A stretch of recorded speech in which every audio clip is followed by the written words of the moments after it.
The first time something felt wrong was the night he screamed. Not a scared cry. Not a nightmare whimper.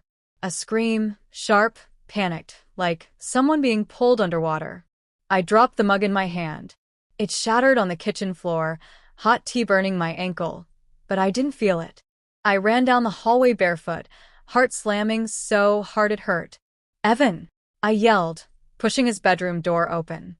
He was standing on the bed. Not sitting. Not crying. Standing. His eyes were wide, locked on me, and his small hands were shaking. "You weren't supposed to leave me again," he said. I froze. "What did you say?" I whispered.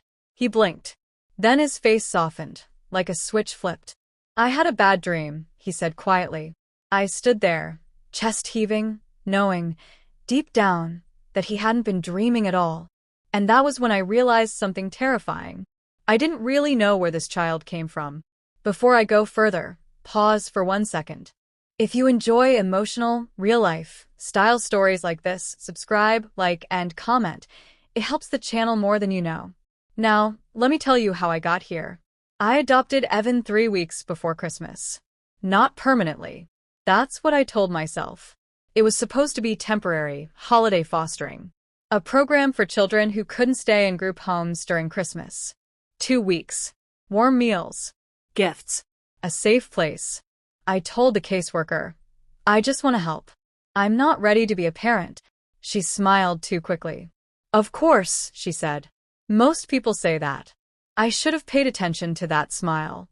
When Evan walked into my house for the first time, he didn't look around. He didn't ask questions. He took off his shoes and lined them neatly by the door like he'd done it 100 times before. Then he looked at me and said, "You changed the couch." My stomach tightened. "I'm sorry?" "The couch," he said, pointing. "It used to be brown." I laughed awkwardly. "You must be mistaken." He shrugged. "Maybe." That night, I barely slept. The next few days were unsettling. Evan didn't act like a child adjusting to a new home. He acted like someone returning to one. He knew which cabinet held the cereal. He knew the floorboard near the bathroom creaked. He knew I hated the sound of chewing. One evening, I snapped at him. "Where did you learn that?" He looked genuinely confused. "You told me." "No, I didn't." "Yes, you did," he insisted. "Before." My heart raced. "Before when?" He stared at his plate. "Before you stopped." I pushed my chair back. "Stopped what?" "Talking."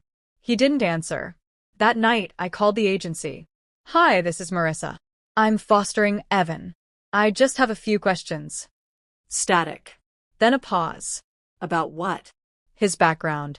Has he been placed here before?" Silence. Then, "That information isn't available." "Why not?" Another pause. "You're doing great work. Try to focus on the holiday spirit." The line went dead. If you're still watching, comment staying below so I know you're with me, because this is where everything starts unraveling. By Christmas Eve, I was attached. Despite everything. Evan helped decorate the tree. He hummed while hanging ornaments, a tune I didn't recognize, but somehow felt familiar. "What song is that?" I asked. He smiled. "You used to sing it when I couldn't sleep." My chest tightened. "Evan, we just met." He tilted his head. "Did we?" I didn't sleep that night either. Christmas morning came quietly. No excitement. No rushing. Evan sat cross-legged by the tree, staring at one gift in particular. Not the biggest. Not the fanciest. The one with no name on it. "That's not yours," I said. He shook his head. "It is." "I didn't wrap that." "You did," he said gently. "But you forgot." I hesitated, then handed it to him. Inside was a photograph. My hands went numb. It was me. Younger. Smiling. Holding a baby wrapped in a blue blanket. My knees buckled. I sat hard on the floor.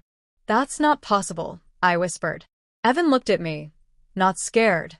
Not surprised. "Why did you leave me?" he asked.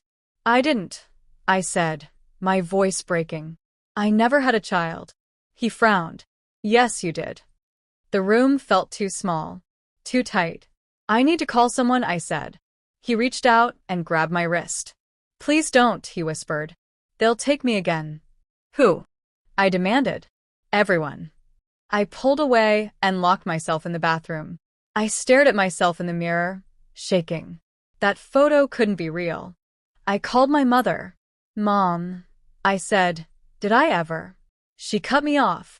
Where did you get that child? My blood ran cold. What? You weren't supposed to see him again. The room spun. Again? I whispered. She exhaled sharply. You need to listen to me very carefully. 10 years ago, I'd given birth. I didn't remember because I'd been heavily medicated after a traumatic labor. Postpartum psychosis, they said. I was declared unfit. The baby was removed. I'd signed papers. I'd begged not to know where he went. I'd buried it. They said it was best. My mother sobbed. They said you'd never recover if you knew. And the agency? I demanded. They track children like him, she said. They test mothers.